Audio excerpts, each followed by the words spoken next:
Bom dia, gente, tudo bom? É, Tem que deixar claro aqui, até deixei marcado para eu ler, tá? Este vídeo não é recomendação de compra ou venda de qualquer ativo.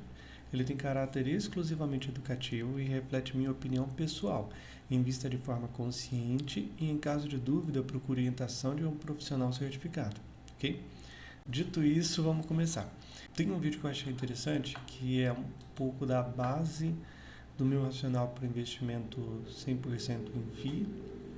Não é só isso, tem uma questão ali de competência, é que eu tenho um pouco de dificuldade quando eu vou investir em ações de fazer análise, e não só dificuldade, mas tempo e eu acho mais arriscado, tá? Eu tenho uma ideia, eu tenho uma sensação de que em ações eu invisto em ideias, né?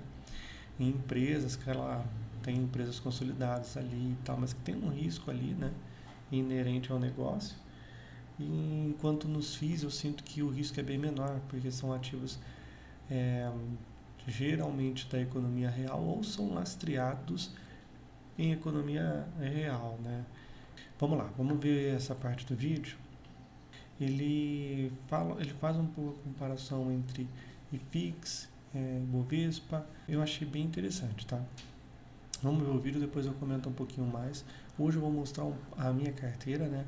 Como está a rentabilidade dela atualmente. Vamos lá. E você tem um risco menor por causa da economia e por causa dos inquilinos. Então, naturalmente, você vai ter um, um retorno esperado possivelmente menor. Agora, na prática, a verdade Isso ele está falando dos REITs, tá? Seguindo. é que os REITs eles renderam mais do que as ações lá nos Estados Unidos. Contraintuitivamente, né?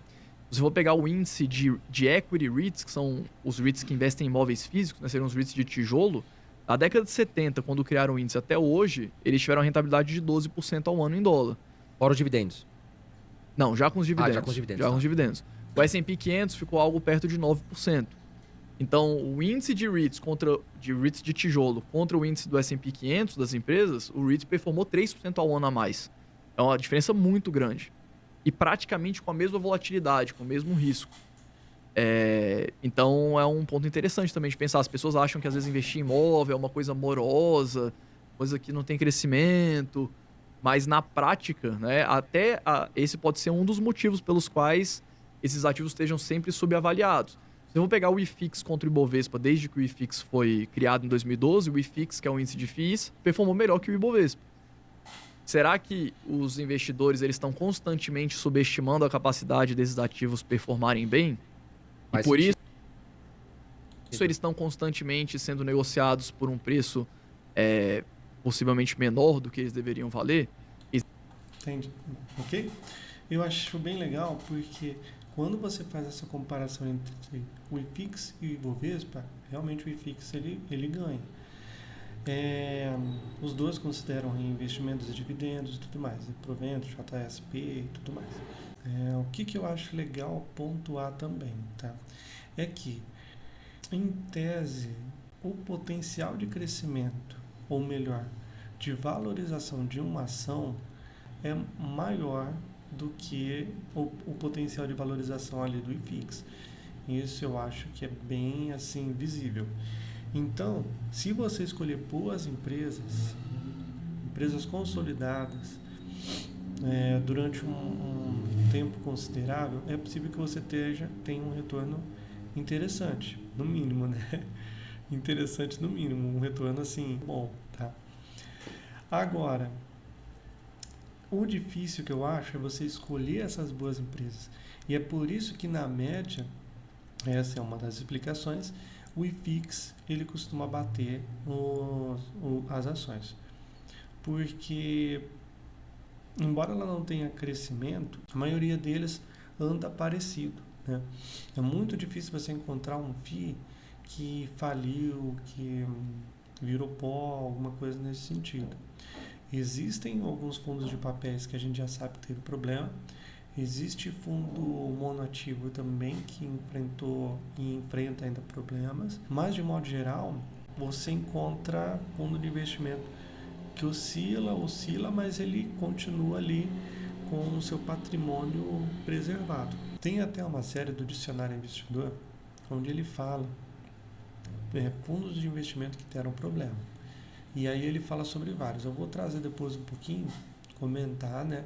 Para, se vocês tiverem interesse, vocês entram lá no canal dele e sigam e vejam os vídeos dele, tá? Meu canal é mais para mostrar um pouco de tudo aqui e passar a minha experiência também. Então, hoje eu vou começar a mostrar um pouco da minha carteira, tá? A minha carteira atual é essa aqui, tá? Eu faço uma análise pessoal aqui de risco, por isso tem alguns verdes. Os amarelos aqui eu acho que tem um risco moderado e os vermelhos são os que eu acho que atualmente eles apresentam um risco um pouco mais elevado. Aqui tem um valor total do mercado e o valor total de investimento que eu fiz. Então, investimento pessoal que eu fiz, que eu coloquei lá, nesses 3 anos e um mês, né? Comecei a investir em dezembro de 2021, tá esse valor aqui, tá? 53.163. O valor do mercado está 56. Por quê? Porque as cotas elas depreciaram demais. Então o valor do meu patrimônio tem uma caída, mas ainda assim, em relação ao valor que eu investi de fato, ainda tem uma diferencinha ali, tá? E o valor dos dividendos que eu recebi até hoje e já foram reinvestidos, mas eu faço essa distinção para eu saber de fato o que eu coloquei lá, né? E o que foi dos dividendos e eu coloquei lá foi 9.346. A graça mesmo para mim é os dividendos, tá? Então, por exemplo, no ano de 2022 eu recebi ao todo R$ 702. Agora em 2025 eu recebi nesse primeiro mês já 640. Esse valor provavelmente não vai se repetir. Final de semestre, geralmente os fundos pagam um pouco mais, né? E eu recebi bem mais, dá para ver o salto que teve, né? De 546 para 640. Provavelmente no próximo mês, fevereiro, eu não sei nem quanto vai ser. Mas eu chuto uns 580, não sei se vai chegar nem a 600 ainda. Mas já dá para ver que já em janeiro eu quase ultrapassei o que eu recebi no ano todo de 2022. Então é bem interessante você ver esse crescimento. Eu faço essa análise de risco para eu entender se minha carteira está mais segura, se ela está mais arriscada. Para mim, eu estou percebendo que o que eu acho risco moderado está num valor assim expressivo, principalmente nessa época, mas os que estão em risco moderado são eu acho fundos assim bons, né? Então, por exemplo, a FHI, eles são bem competentes. Então, por exemplo, como a Selic está em tendência de alta, né? Eles comentaram numa live, né, para o canal do Eric, Liberdade ao Lago ali, que como o CDI estava em alta, o mercado de modo geral começou a comprar bastante CDI. E eles começaram a ver uma distorção do risco, de modo que eles começaram a encontrar CDIs pagando spread, né, uma diferença muito pequena, e mesmo assim com um risco muito alto. Enquanto o IPCA não, o IPCA eles conseguiram enxergar ali um risco mais condizente com o spread que ele está pagando. Então eu acho que eles estão, historicamente, desde que você pega o começo lá do fundo, realmente eles estão fazendo uma ótima gestão, né? LUG, ele é residencial, então por ser residencial, a lei é um pouquinho diferente de outros, né, que são empresas e tal. Então eu enxergo um risco um pouco maior, mas eu gosto de ter uma exposição nesse setor também, tá? Eu acho que é um setor, para mim, importante ter em carteira, mas, como eu disse, não é recomendação, é uma coisa que eu faço para análise pessoal, tá, gente? SAD, ele é um fundo que tem algumas concentrações ali, por isso eu coloco assim. Clean é um fundo novo, então eu também não posso colocar, sinto que eu não posso colocar ele como um fundo seguro, né? Core ele tem ele é um fundo de tijolo, mas ele está pagando a RMG, Pelo valor de mercado, eu acho que ainda é um preço muito convidativo, pelo menos para mim. Então, embora seja um fundo que eu considero um risco médio, ainda assim, nesse preço, eu acho muito bom. E o VCJR também, pela análise que eu faço, ele está muito descontado, tá? A gente não consegue saber nunca para onde vai, tá? Você consegue fazer alguma análise gráfica para ter uma ideia para onde ele está indo, mas você nunca consegue saber até quando ele vai cair, até quando ele vai subir. E eu tenho enxergado, né, que a minha carteira talvez esteja um pouquinho mais pro médio risco, tá? Então talvez mais para frente eu vou baixar um pouquinho. Embora eu acho que está bem seguro, né? Quase 70% seguro. Então ainda está condizente. Isso para mim mostra que eu não preciso fazer giro muito significativo na minha carteira. Eu não preciso vender alguma coisa muito rápida e comprar outra. Para mim, para os meus objetivos, eu acho que está uma divisão assim excelente, tá? Setor, aqui eu achei mais fácil de enxergar, tá? Claramente eu coloquei aqui um alvo, tá? E aqui o atual, né? Então eu sinto que eu deveria colocar mais aportes assim em fundos high grade. Por isso eu comecei a minha exposição em HGCR, que para mim é um fundo high grade, embora esteja tão descontado, ele tem um desconto. E como a minha carteira é de longo prazo, então para mim faz sentido, tá?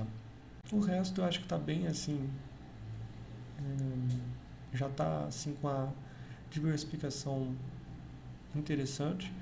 Talvez eu baixe um pouquinho minha exposição ao Fiagro, mas isso eu vou analisar os ativos, né? Só olhando aqui. Por gestora, tá mais ou menos tranquilo. A única coisa que aumentou demais, porque faz muito tempo que eu não fazia esse consolidado e dava uma olhada, eu estou com uma exposição muito alta em Quineia. Eu não sei se isso acontece com vocês que investem em fundo de investimento imobiliário, tá? Mas Quineia eu acho uma gestora muito boa. E aí eu estou com uma exposição muito alta, então eu vou depois dar uma estudada para ver se eu consigo diminuir essa minha exposição em Quineia. Se não for possível, eu não vou vender meus ativos, né? Porque são ativos que eu considero de qualidade e são seguros, né? Talvez, juntando essa parte da gestora com a parte do risco, né? Talvez eu diminua um pouco minha exposição no core, né?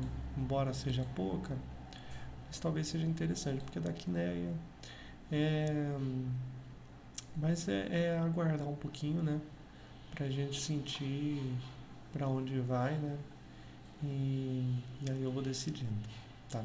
Geralmente eu faço isso, eu nunca simplesmente vendo, né? Geralmente eu já vejo alguma que eu vou comprar, né? Porque para mim não faz sentido só vender e deixar o dinheiro em caixa. Eu gosto de manter nos fundos de investimento imobiliário. Bom, acho que é isso por enquanto. Nos próximos vídeos eu vou trazer um pouco, em fevereiro, né? Um pouco da minha movimentação. O que eu estou comprando, o que eu estou vendendo, o racional. Eu acho que isso aqui até vai me ajudar um pouquinho a fazer um controle melhor, tá?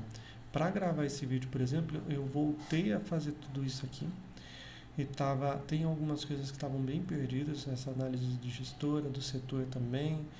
Então aí eu tive que fazer um consolidado. Eu estou usando uma fórmula para puxar a informação na planilha onde eu coloco de fato as minhas compras, as minhas vendas. Então eu vou pegar, né, essa aqui. Estava tudo aqui nessa, então eu agora fiz uma para exportar. Então essa aqui eu consigo ter uma noção, eu entro todo final de semana sempre para ver como está, para onde está indo minha carteira, para decidir os próximos movimentos, né?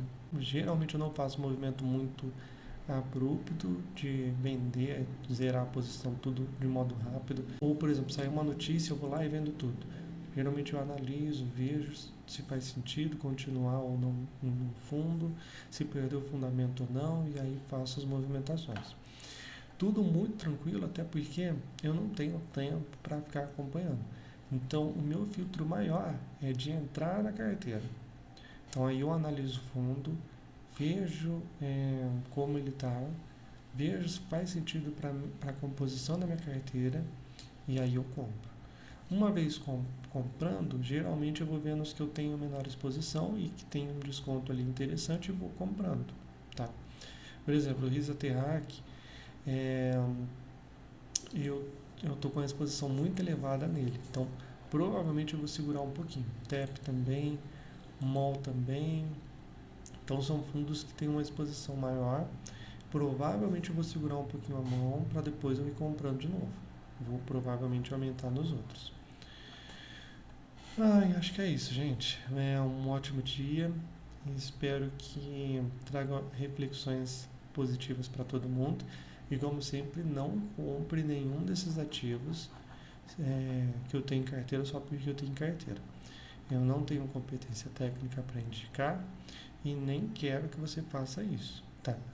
Mas é legal para você ver como o investidor faz, se é que você não é investidor já, e para você ver que é simples, não é tão complicado quanto parece.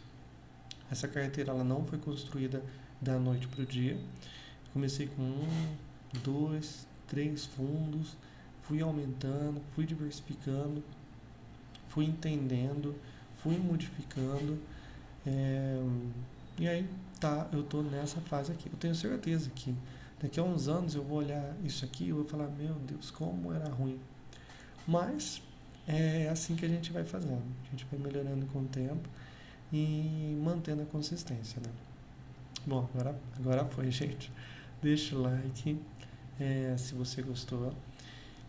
Se você acha que é interessante para outra pessoa, compartilhe o vídeo. E me diga, se você investe em FIIs, como está a sua exposição em Quineia? Você acha interessante esse controle por gestora ou não? Eu acho que vale porque se alguma gestora ela perde os fundamentos perante o mercado, todos os fundos dela sofrem um pouco, né? Principalmente porque a minha análise ela parte também pela análise da gestão, né? Então, sei lá, eu acho que para mim faz um pouco de sentido, mas eu queria ver os comentários de vocês, tá bom? Qualquer dúvida deixe nos comentários e vamos que vamos. Tchau, gente. Tá. O que eu acho legal, deixa eu só a moto passar.